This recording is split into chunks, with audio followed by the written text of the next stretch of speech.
Për të kuptuar vlerën e familjes të nderuar besimtar, më lejoni që të ceki një rast. Thuhet se një babai ka pas 3 fëmijë, të cilët kanë qenë të respektshëm ndaj babës së tyre. E kanë dashur njëri tjetrin, e kanë ndihmuar njëri tjetrin. Kanë qenë krah për krah me njëri tjetrin. Kanë qenë me një shtëpi.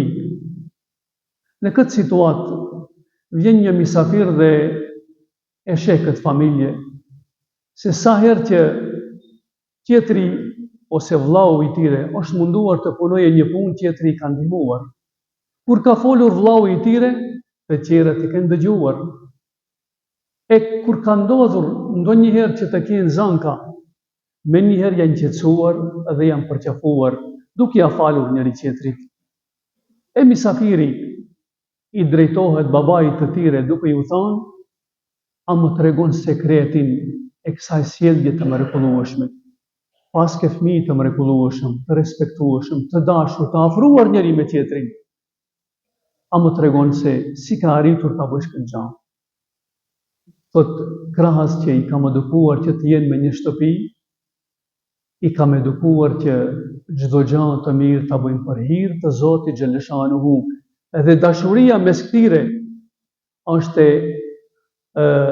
në dashurinë e Allahut xhaleshanuhu, respektivisht çdo vepër që e bëjmë për ta kënaqur Allahun xhaleshanuhu, dhe dashuria e Allahut xhaleshanuhu ka ndikuar që këto të jenë të afruar, të respektuar njëri me tjetrin. I nderuar i vëlla,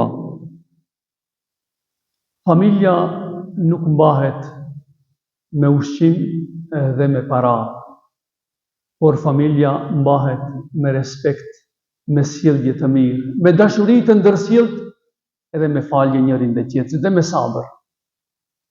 Sado që e zbukurojmë shtëpinë tonë me orëndi të ndryshme,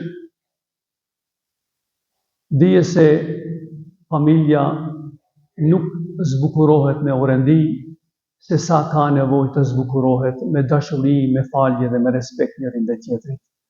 Prandaj, shtëpia më e bukur është ajo shtëpi që ka harmoni familjare.